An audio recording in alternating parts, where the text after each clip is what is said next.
ফের সমবায় নির্বাচনে বিনা প্রতিদ্বন্দ্বিতায় জয়ী তৃণমূল কংগ্রেস। পূর্ব বর্ধমানের জামালপুরে আজ 3টি সমবায় সেলিমাবাদ সমবায় সমিতি, চক আঝাপুর সমবায় সমিতি ও টেঙ্গাবেড়িয়া সমবায় সমিতির নমিনেশন জমা দেওয়ার দিন ছিল। প্রতিটি সমবায়ে 12টি করে আসন আছে। যথাসময়ে বিধায়ক অলোক কুমার মাঝি ও ব্লক সভাপতি মেহমুদ খানের নেতৃত্বে মহা সমারোহে তৃণমূল কংগ্রেসের প্রার্থীরা নমিনেশন জমা দিলেও দেখা মিলল না কোনো বিরোধী দলের। নির্দিষ্ট সময় পর্যন্ত অন্য কোনো দল নমিনেশন না করায় স্বাভাবিকভাবে বিনা প্রতিদ্বন্দ্বিতায় জয়লাভ করল তৃণমূল কংগ্রেস।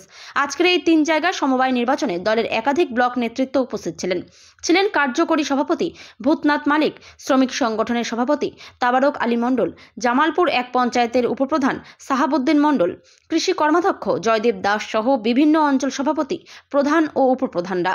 জামালপুরে যতগুলো সমবায় নির্বাচন হলো সব কটাতেই বিনা প্রতিদ্বন্দ্বিতায় জয়লাভ করল তৃণমূল। এই জয়লাভ যে আগামী বিধানসভা নির্বাচনে তৃণমূল কংগ্রেসকে অনেকটাই এগিয়ে রাখবে সে বিষয়ে কোনো সন্দেহ নেই। বিধায়ক অলোক কুমার মাঝি এ বিষয়ে কি বললেন আমরা শুনে নেব।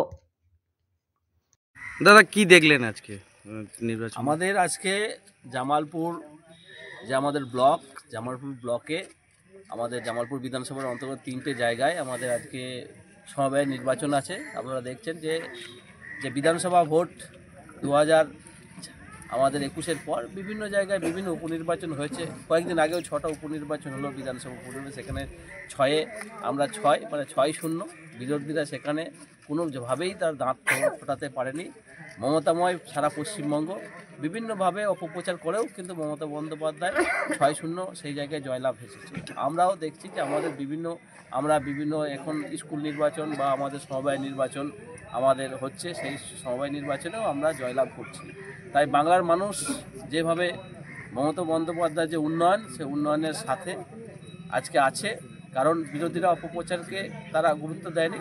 বাংলার মানুষ চাই উন্নয়ন। 34 বছর একটা সরকার দেখেছে যে সরকারের কোনো দিশা ছিল না, কোনো উদ্দেশ্য ছিল না। তারা শুধু বলতো ইনকলাব জিন্দাবাদ, আমরা খাবো তোমরা বাদ। আজকে মমতা বন্দ্যোপাধ্যায় গরিব মানুষ, মেহনতি মানুষ, তফসিলি মানুষ, আদিবাসী মানুষ, সংখ্যালঘু মানুষ সার্বিকভাবে প্রত্যেকটা মানুষকে সঙ্গে নিয়ে উন্নয়নে এগিয়ে যাচ্ছে। সেটা শিক্ষা ক্ষেত্রে হতে পারে, সামাজিক ক্ষেত্রে হতে পারে, আমাদের কৃষি ক্ষেত্রে হতে পারে, প্রত্যেকটা ক্ষেত্রে সেটা উন্নয়ন হয়েছে। সেই জায়গায় যে আমাদের আজকে 3 জায়গায় যে নির্বাচন আছে, বিশেষ করে সেলিমাবাদ আছে, টেঙ্গাবেড়ে আছে, আর হচ্ছে আমাদের চক আজাপুর আছে।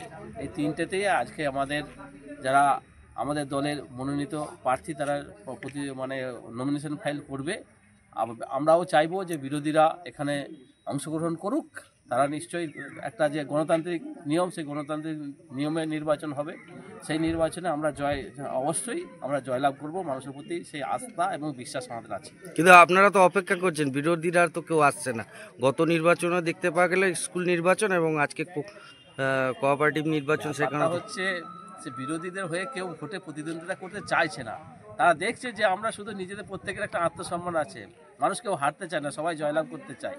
কিন্তু মানুষ একটা এমন প্ল্যাটফর্মকে বেছে নেয় যে প্ল্যাটফর্মে দ্রুত গতিতে আমরা নির্দিষ্ট জায়গায় পৌঁছে যাব। দেখবেন রাস্তায় বিভিন্ন রকমের গাড়ি থাকে।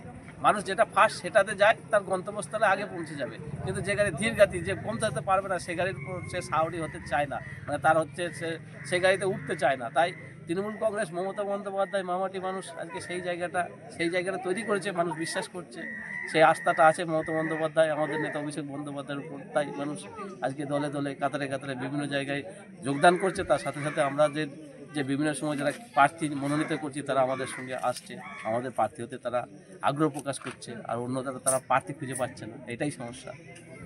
ক্ষতিকারক প্লাস্টিকের ক্যারিব্যাগ বর্জনের নির্দেশ দিয়েছে সরকার। চারিদিকে চলছে সচেতনতামূলক প্রচার কর্মসূচি। রায়গঞ্জেও তার ব্যতিক্রম নেই। ক্ষতিকারক প্লাস্টিক পরিবেশকে চরমভাবে দূষিত করছে। এর থেকে নিস্তার চাই। তাহলে উপায় কি? চিন্তা নেই, রায়গঞ্জে চলে এসেছে বিকল্প ব্যবস্থা। সবার জন্য সুখবর। পশ্চিমবঙ্গ সরকারের অনুমোদনে আগামী সপ্তাহ থেকেই শহরে তৈরি হতে চলেছে পরিবেশ বান্ধব দূষণমুক্ত বিভিন্ন ধরনের বায়ো ক্যারিব্যাগ, যা অবশ্যই পচনশীল। একেবারে সুলভে পেয়ে যাবেন আপনারা। আগ্রহী বিক্রেতা ও ডিলারশিপের জন্য অতি সত্বর যোগাযোগ করুন আমাদের সাথে। আমাদের ঠিকানা ইকো ক্যারি ইন্ডাস্ট্রিজ, জেলখানা মোড়, রায়গঞ্জ, উত্তর দিনাজপুর। আমাদের মোবাইল নম্বর 7001178352 অথবা 9434171272 অথবা 8250161082 অথবা 9800217806।